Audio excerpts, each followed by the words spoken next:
ഇതൊക്കെ കഷ്ടപ്പെടാൻ ഞങ്ങൾ അത്രയ്ക്ക് ഇത്രയും കഷ്ടപ്പെട്ടു. ഇനി ആരെങ്കിലും നല്ലവര് ഭരിക്കുന്നു, ആരായാലും നല്ലത് വരണം. എന്നുവെച്ചാൽ നമുക്കൊക്കെ പാവങ്ങളെയൊക്കെ ജീവിക്കാൻ അനുവദിക്കുന്ന ആരെങ്കിലും വരണം, ആരായാലും. അതിനായിട്ട് വരാൻ സാധ്യത ഉള്ളത് രാജേഷ് ആയിരിക്കാനാണ് സാധ്യത എന്നാണ് എന്റെ ഒരു കണക്കൂട്ടുള്ളതാണ്. വേറെയൊന്നും സ്വപ്പം ഒരു വ്യത്യാസങ്ങളൊക്കെ വരുമെന്നാണ് പറയുന്നത്. എല്ലാവരും ഭരണ കാഴ്ചവെച്ച് ഇതായിരുന്നാലും നോക്കാമല്ലോ.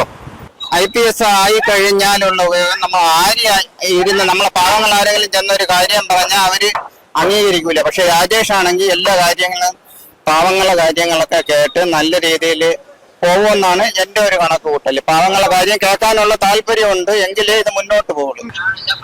ഇപ്പൊ നമുക്കൊന്നും പറയാറായിട്ടില്ല. ഇനിയിപ്പോ ഒരു ഇലക്ഷൻ ഒരു സ്ഥാനാർത്ഥിയുടെ ഇതും കൂടെ ഉണ്ടല്ലോ, അതും കൂടെ കഴിഞ്ഞ് വരുമ്പോഴേ അത് ക്ലിയർ ആയിട്ട് പറയാൻ പറ്റുള്ളൂ.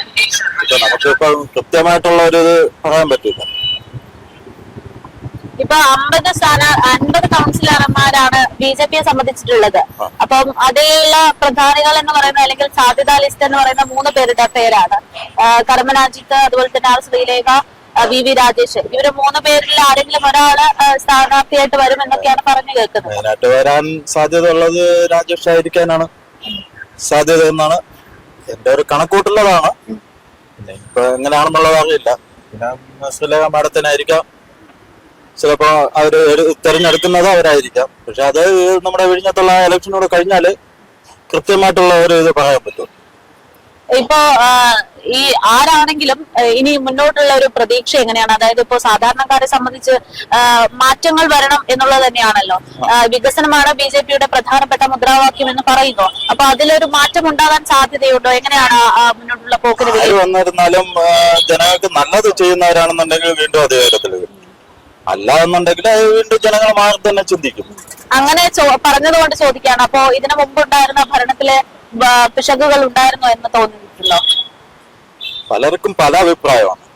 നമുക്കിപ്പം എന്റെ അഭിപ്രായം പറയുമ്പോഴത്തേക്ക് കുറച്ച് ഭാഗം നല്ലത് ചെയ്തിട്ടുണ്ട്, കുറച്ച് ഭാഗം മോശമായിട്ടുള്ള കാര്യങ്ങളാണ് നടന്നിട്ടുള്ളത്.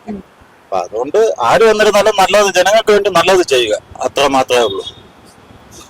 നമസ്കാരം. തദ്ദേശ തിരഞ്ഞെടുപ്പ് കഴിഞ്ഞതിനു ശേഷം ഇങ്ങോട്ട് രാഷ്ട്രീയ കേരളം ഉറ്റുനോക്കുന്ന ഒരു ചോദ്യമുണ്ട്. ആ ഒരു ചോദ്യത്തിന്റെ ഉത്തരത്തിന് ഇനി മണിക്കൂറുകൾ മാത്രമാണ് ബാക്കി. അതായത് തിരുവനന്തപുരം കോർപ്പറേഷനിലേക്ക് ആരായിരിക്കും BJP മേയർ എന്നുള്ള ചോദ്യത്തിന്റെ ഉത്തരം.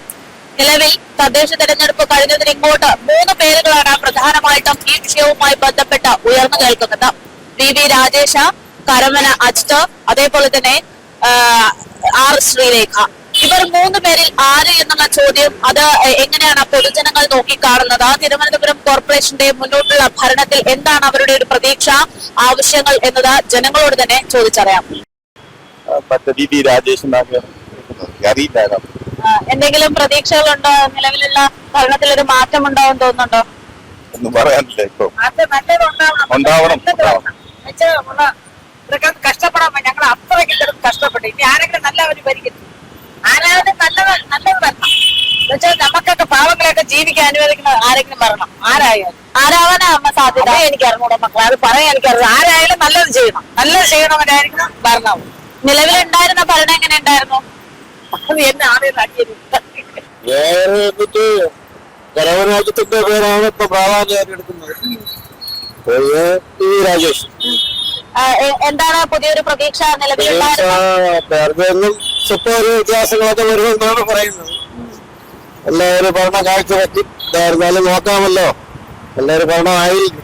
ഇതിനു മുമ്പുള്ള മേയറിന്റെ പ്രവർത്തനങ്ങളൊക്കെ തൃപ്തമായിരുന്നോ? കുഴപ്പമില്ല. കുഴപ്പമില്ല. ചെറിയൊരു ഇതുണ്ടെങ്കിൽ വേറെ പ്രശ്നങ്ങളൊന്നും ഇല്ലായിരുന്നു. രാജേഷ് അല്ലെങ്കിൽ